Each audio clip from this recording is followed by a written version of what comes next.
Welcome into the YouTube Pack-A-Day podcast episode. As you can see, we are not Andy Herman. We are Perri Goldstein and Rachel Hopmayer filling in for Andy on this lovely Monday morning. And we are here to talk about the Packers. Let's do it. That's what this YouTube is for. So glad that Andy let us sub in. We're happy to take the YouTube channel off his hands for a few days, but I think we can start by sharing our game thoughts on the Packers' last preseason game in Buffalo. Obviously, this is the last chance for so many on the bubble to secure those coveted roster spots. Packers have to cut it down to 53 by Tuesday at 3 p.m. Central. So there's a lot of decisions to be made in the next, less than 48 hours for this team. Perri, what did you think? Yeah. Well, the Packers sat basically all of their starters again. And I think that there were definitely also some interesting players who didn't play that are on the roster bubble.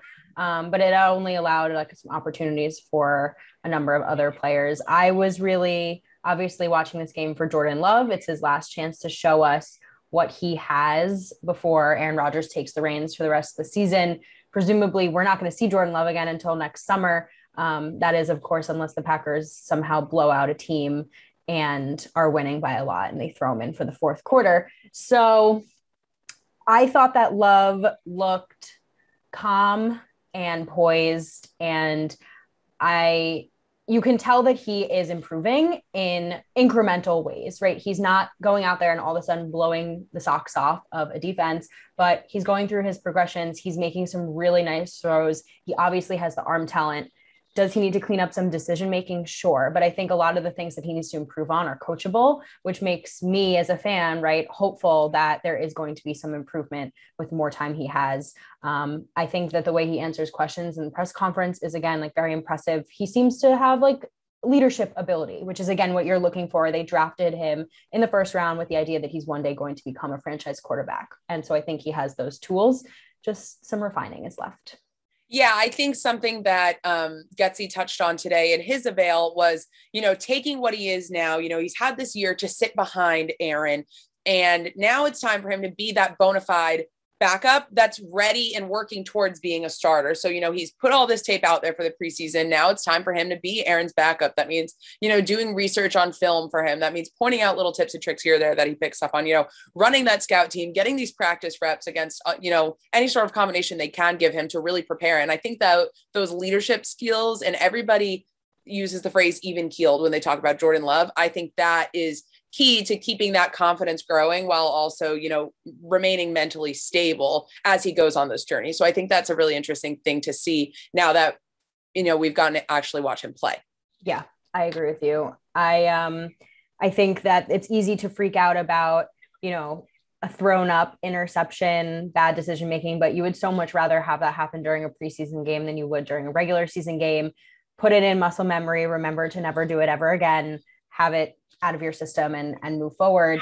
I think that there are some connections forming with him and some receivers that are really noteworthy, right? You just talked about how there's a number of players on the roster bubble, and the relationship that he seems to have with both Malik Taylor and Reggie Begelton are clear, right? They're very clear. And I think it's making it easier to see that the competition for that last wide receiver 6 spot, which we don't know if the Packers are going to keep 6. We are soon to find out, but that competition seems to be between the two of them.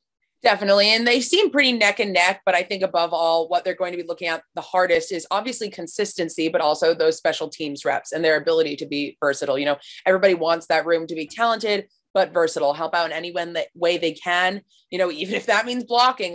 These wide receivers are really tasked with a lot in Green Bay. So it is going to come down between Taylor and Begelton, who can provide the most in terms of on the field specialties. So that's going to be interesting to see, of course, but that's not the only roster battle we have. Obviously, there's the guard spot. Ben Braden has moved to tackle now, potentially. There's so many different things. But obviously, Kylan Hill has cemented himself as running back 3. That seems to be the clearest thing. And he has shown flashes of incredible speed, strength, and potential during this preseason. Yeah, he is a more complete 7th round pick than I think I've ever seen, between being able to catch passes out of the backfield, run, different types of running styles as well. He showed a little more flashes to me in the Aaron Jones style in this last game. But again, there's some times where he just puts the pads down and runs through a player. And it reminds me of Jamal Williams, right? He's just very, very well-rounded. Obviously pass protection is huge in this offense. So I'm assuming that those are the kind of things that he's going to have to build on before he gets any kind of real role. But running backs coach today in his press conference said, we're still figuring out the way to integrate him. There's no promises here, right? Running back 3 is not someone who's going to expect a lot of snaps, but you can tell that the coaching really wants to get him involved because he's proven that he deserves that opportunity. Yeah. And I think you're looking at a different balance of 3 between Jones, Dillon, and Hill than you did last year when you had Jones and Williams, and then you're giving, AJ just a few very at the end of the season. I think Kylan Hill to them is coming in a little more complete in different ways that allows AJ Dillon to potentially take on that pass catching role, when the play is called. So I do think it's a different variation of plays that they will be able to rotate through to them. At least that's what LaFleur wants. He says they're going to figure out a balance. So it'll be interesting to see what situational football proves for them. I still think it's very exciting that the idea of having like 3 backs that LaFleur can turn to on any given play. He's expressed over the last couple of years in Green Bay that he wants a real rotation. He wants a full room, and he expects all of his backs to be able to be ready and play. And the fact that there are 3 that I think all of us can be excited about and can be thrown into a game and actually contribute, it's exactly what Matt LaFleur is looking for. We'll see what it brings during the season. But obviously, this preseason was about Jordan Love at the end of the day. It was his time to shine. And, he gets 1 screen touchdown, 1 interception. He's lucky it wasn't 2 after yesterday. But, his confidence is so clearly there. The fakes were so incredibly smooth to me twice. He really flashed those. And I just think there's so much potential there that fans can finally sit back and be like, okay, we understand why the team drafted him. And it's refreshing to be able to put that material out there instead of all this speculation. Agreed. We've been waiting for so long, especially after last season, to not know. And again, I think everyone comes at it from a different perspective. There's some that are more optimistic than others. I choose to look at it from an optimistic standpoint and decide, I see the talent. It's clearly there. And like I said earlier, like there's things that are coachable and there's things that are not. And I think the way he handles himself on the field and in the pocket and the poise and the grace and the confidence, very quiet confidence, very different from Aaron Rodgers. That makes sense. He's a young player. Those are things that are just like intangible that you just are or you're not. So I'm excited. And that deep ball is beautiful. It's beautiful to all who care about football. And I think, when we're looking at the quarterback room, Hackett said today, it's a really fun, collaborative, creative room, but obviously they still haven't, exposed us to any notion if they're going to be keeping 2 or 3 quarterbacks. But Benkert did definitely get the bona fide endorsement from Getsy today to say, I do think he's an NFL caliber quarterback based on what he's done in the preseason. Whether Benkert stays or goes, I definitely think this is the best audition tape he's ever been able to put together in his career. Yeah. I have a feeling they'd want to have him stick around. I think players getting picked up off of waivers before they get stashed on practice squads is a little bit overblown. I don't know how often that happens. Again, quarterback's a very unique position. So if someone's looking for a solid backup, they could probably look at Benkert and say, okay, coming out of Green Bay, he's probably maybe a better backup than someone we have on our roster already. But I would not be surprised if he was back on the Packers practice squad and leading the scout team.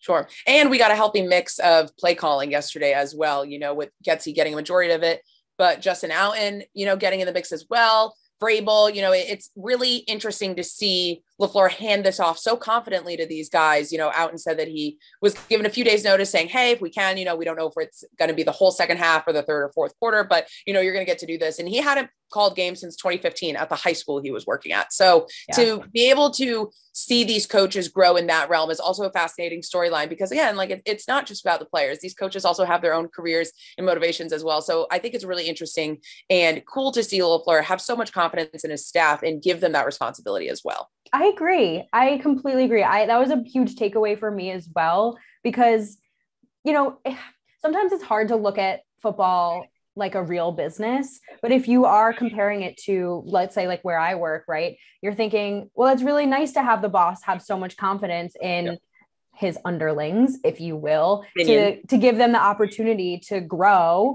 because that's what you want from your boss. You want them to teach you and then watch you grow. And like the whole point, I'm sure for these guys is one day they'd like to be coordinators, or maybe they have had coaching aspirations. And it's very, very difficult in this business to get any modicum of opportunity to flex those muscles. And LaFleur let them do that. And I think that says a lot about his character.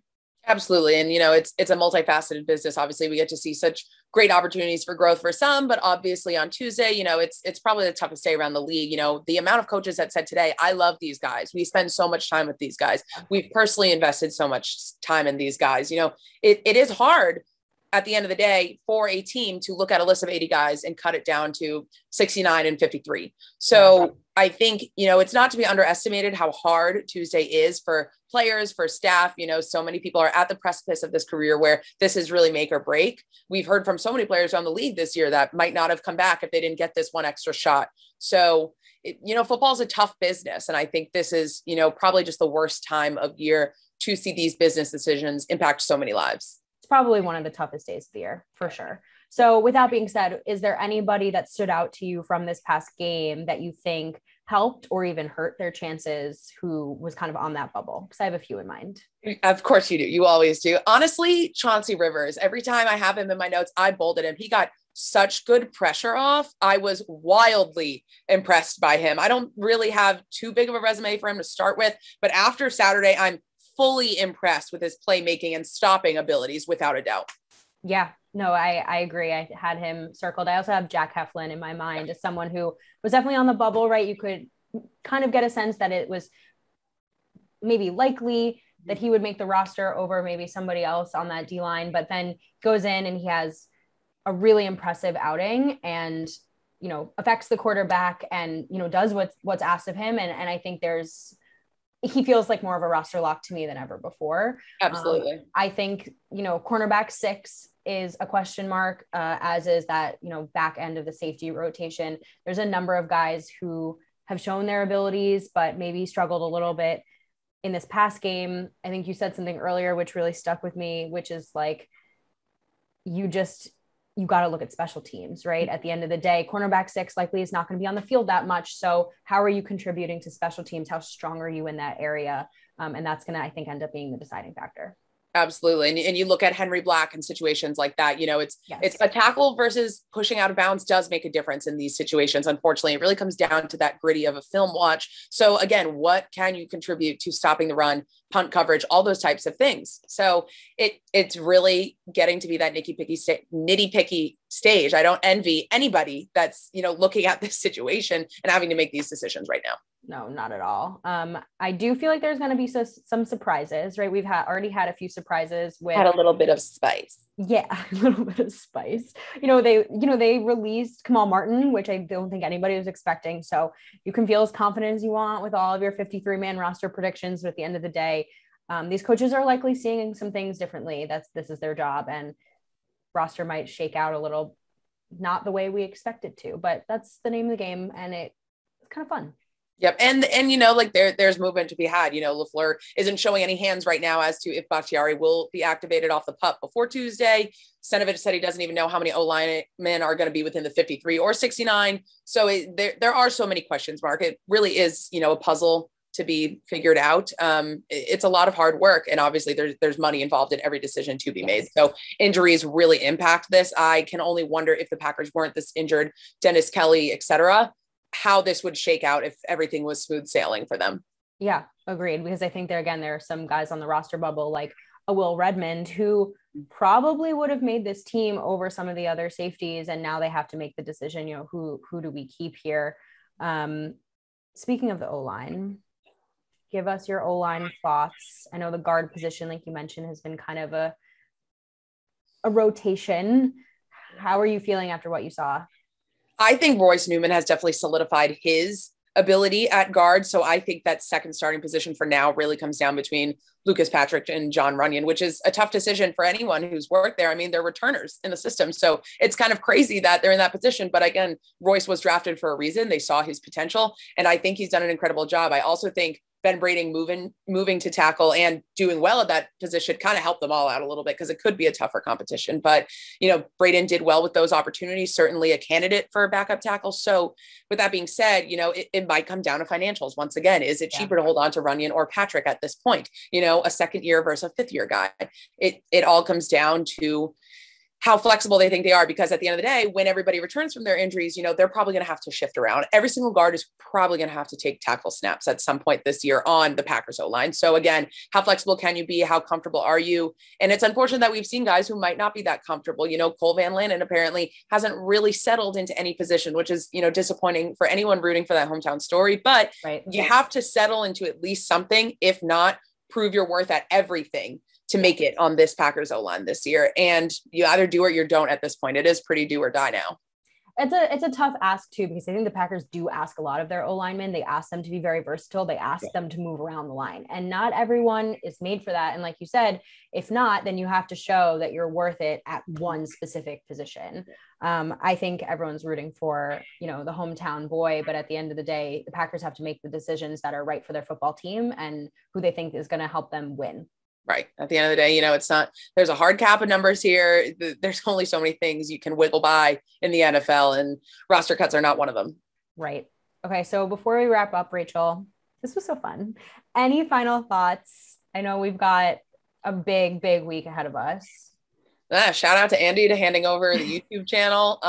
Expect a hybrid week of practice, in the words of LaFleur. This is supposed to be a hybrid week of a game week and an off week. So allegedly the 53 will get together for a sort of quick practice on Tuesday. And then on Wednesday will be a combination of all 69 with the practice squad. And then they get the weekend off. And then it's on to the Saints for this team. I cannot wait for some real football. All I could think watching the preseason game was, man, I'm ready to watch the starters play. Exactly. Ready to see Aaron Rodgers back under center, because I didn't think that would be a thing this year. So, and he's allegedly itching for it too. So I'm sure he is. So yeah, like you said, on to New Orleans. Praying for New Orleans right now. If anyone here watching has family or loved ones down there, we are thinking of you, and we hope that by the time the Packers get down there to play at the Superdome, all is well. Yep. Everybody stay safe wherever you are. Yes. So that is it for me, Perri Goldstein. This is Rachel Hopmayer of NBC 26. If you don't already follow her work, you should be. And if you're local, you can catch her on television as well. And thanks for the fun YouTube opportunity, Andy Herman. Andy will be back tomorrow as usual, and go Pack Go. Have a great Monday.